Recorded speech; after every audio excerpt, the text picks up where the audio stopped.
Olá, este é o grande round do Hospital de Clínicas na sua versão interativa 2015, em colaboração com a Faculdade de Medicina da Universidade Federal do Rio Grande do Sul. Você deve ter observado que as mulheres têm iniciado o processo gestacional mais tardiamente. Essa opção leva necessariamente a um cuidado maior com relação à saúde do bebê. Felizmente, a medicina dispõe de testes muito eficientes para avaliar a saúde durante o processo gestacional do bebê. Para essa questão, nós trouxemos a participação do Dr. José Antônio de Azevedo Magalhães, que é professor do Serviço de Ginecologia e Obstetrícia do Hospital de Clínicas e URGS, e da doutora Maria Tereza Vieira Sanseverino, que é médica do Serviço de Genética do Hospital de Clínicas. Magalhães, quais são os testes que permitem o julgamento em relação à saúde fetal? Hoje em dia a gente dispõe de vários recursos e o mais simples e o que pode iniciar esse auxílio, a segurança maior da gravidez, quando a gente pensa na saúde do bebê, seria o exame de rastreamento ou, mais popularmente, o exame de translucência nucal. É um exame de ultrassom feito em torno de 3 meses de gestação, entre 11 semanas e 13 semanas e 6 dias, em que através da medida de um espaço de líquido que existe na nuca do bebê, se consegue ter uma janela prognóstica do futuro dessa gestação. Esse exame consegue detectar a maioria dos casos com doenças genéticas, doenças do coração e diversas outras que possam vir a acometer esta gestação num período bem inicial. Então, por ser um exame simples, mas que deve ser adequadamente realizado, poderia ser o primeiro passo para se ter uma certeza da saúde fetal. E qual a segurança desse exame? Ele tem um índice de especificidade alta? Como ele se comporta em relação assim, a poder transmitir para a mãe uma segurança maior ou menor? Chega a lidar com aspectos percentuais?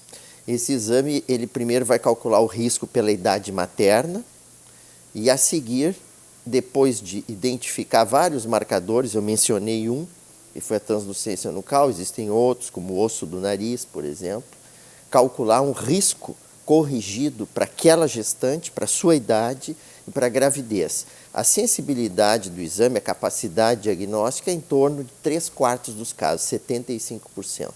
Então, ele tem limites e deve ser bem interpretado para que se possa colher o seu resultado. É importante que as pessoas saibam que os testes normalmente são presuntivos, eles não fazem diagnóstico em 100% das situações, né? Por isso que as pessoas costumam trabalhar de maneira interdisciplinar. Quer dizer, a obstetrícia trabalha muito junto com a genética, e a genética nos ajuda em relação ao aconselhamento nessas situações, não é, Maria Tereza? Exatamente. O ideal até nessas situações é o planejamento da gestação, no sentido assim, de já saber quais são os exames que vão ser necessários ou se aqueles exames que estão sendo feitos são suficientes. Ou, por exemplo, assim, uma translucência nucal aumentada. Então, o que isso vai identificar? A gente sabe que o risco principal é para a síndrome de Down, que justamente nessa questão da idade materna é a condição mais frequente. Mas tem outras coisas, como o Dr. Magalhães já falou, que a gente também vai ter que pensar em termos de cardiopatias congênitas, de outras malformações. Então, e é importante na avaliação da gestante identificar assim, existem outros fatores de risco para outras condições que vão ser necessários exames adicionais, ou pela história familiar, ou por algum tipo de risco individual de doença ou exposição a medicações. Essas intervenções, elas são preventivas, né? Na sua maioria. Na sua maioria são preventivas, né? Ou pode ser uma prevenção secundária já em função de uma situação que já está em andamento, né? Então, assim, é importante, por exemplo, desses exames que são considerados de triagem, né? Uma sensibilidade de 75%, quer dizer, a gente pode necessitar de exames realmente confirmatórios, né? E aí eu acho que entra também a questão de... E aí quais são esses exames confirmatórios? Quer dizer, quando a genética nos aponta para um risco maior, esses exames acabam sendo realizados também.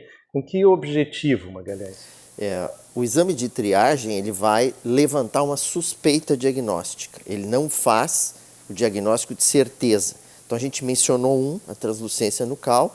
Eu podia mencionar um segundo, que é o DNA fetal no sangue da mãe, um exame realizado de 2 anos para cá, em que a sensibilidade é maior para a síndrome de Down, mas assim mesmo a necessidade da confirmação dessa primeira hipótese diagnóstica, desse primeiro exame, se faz necessário.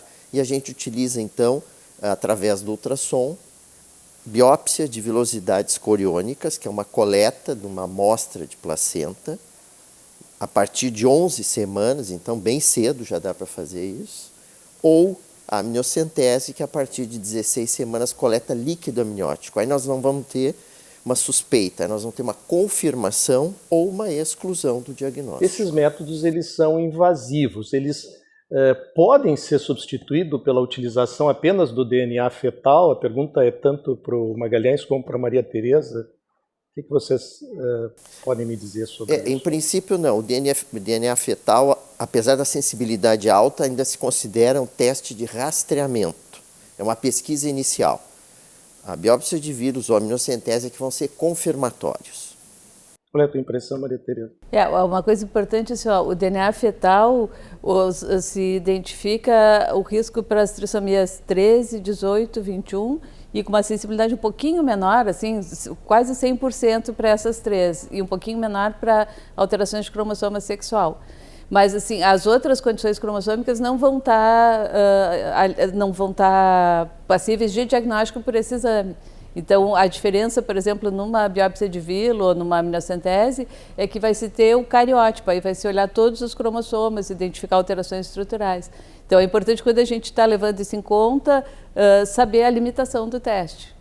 A partir de que momento esses métodos invasivos passam a ser indicados? Quando há uma forte suspeita de uma doença. Então, foram mencionadas várias doenças cromossômicas, síndrome de Down, por exemplo, que é a mais comum. Quando um desses testes preliminares levanta a hipótese da presença dessa doença e há necessidade da sua confirmação, a gente utiliza um teste definitivo. Nós estamos falando de um percentual pequeno, né? Normalmente as gestações, mesmo com idade avançada, elas tendem a correr bem. Esse percentual pequeno ele vai aumentando na medida em que os exames de suspeição, diagnóstica, vão se tornando positivos, é isso? A partir desse momento, como se conduz a relação da mãe com esta gestação? Essa é uma pergunta difícil, mas é uma pergunta importante. Sim. Por exemplo, na questão da síndrome de Down, né, falando em termos de estimativa de risco, assim, a gente sabe assim, a probabilidade de nascer um bebê com síndrome de Down numa mãe de 40 anos é em torno de 1%. E o nascimento, assim, né, o risco no primeiro trimestre relativamente é um pouco mais alto. Em confirmando uma gestação com síndrome de Down, aí tem, na verdade, aqui para a gente que tem uma limitação em termos de decisões da família, o que se pode fazer em termos de preparação em relação ao parto. E aí, preparação da equipe, preparação do pediatra e preparação da família. Não é uma situação realmente muito simples. Mas o que eu acho que tem também a questão inversa, assim, que a grande maioria dos casos a gente vai tranquilizar e vai permitir que aquela mulher que a priori estava numa preocupação, numa ansiedade elevada, tenha uma gestação mais tranquila, possa realmente se vincular melhor ao bebê. Então, quer dizer assim, a grande maioria dos casos, a função social, vamos dizer assim, dos testes é tranquilizadora. Então... Existe alguma forma de prevenção medicamentosa que a gente pudesse usar ou aconselhar as mães que estão começando as gestações mais tardiamente a se prevenir com relação a riscos, utilizando alguma forma de fármaco-prevenção? Sim, na verdade essas medidas são recomendadas de prevenção de defeitos congênitos e anormalidades fetais em geral para qualquer idade. Então a gente sabe que assim, a coisa número 1, assim, o ideal é planejar a gestação, porque a gente sabe assim que o período mais crítico da formação do bebê, a mulher ainda nem sabe que está grávida. Então assim, antes do atraso menstrual já está acontecendo o fechamento do tubo neural. E se demonstrou assim que o uso de ácido fólico antes da concepção, né, quer dizer, já engravidar em uso de ácido fólico, diminui muito a recorrência de um defeito de tubo neural e diminui a ocorrência primária. Então, a recomendação é que todas as mulheres em idade fértil, sem anticoncepção, usem o ácido fólico. A gente tem na nossa farinha aqui, obrigatoriamente, uma suplementação de ácido fólico, assim, uma fortificação, na verdade. A suplementação seria ingerir o ácido fólico como uma cápsula, né? Mas essa dose ainda ela é baixa, né? E depende de consumo. E, efetivamente, o ideal é usar o ácido fólico.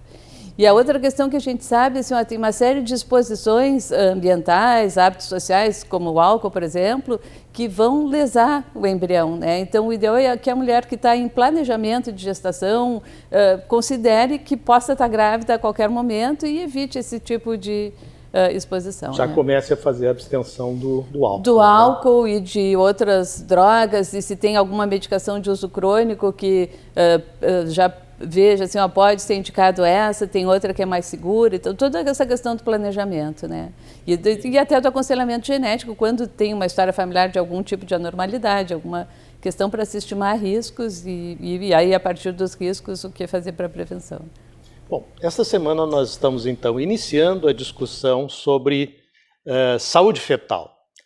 A doutora Maria Tereza Vieira Sanseverino e o doutor José Antônio de Azevedo Magalhães vão estar à disposição pelo período de uma semana para ouvir as suas perguntas, responder seus questionamentos. Por favor, façam seus comentários. Dessa maneira, vocês ajudam o objetivo desse programa, que é levar a medicina para a sociedade. Eu sou James Fleck, em nome do Hospital de Clínicas, agradeço a atenção de todos vocês.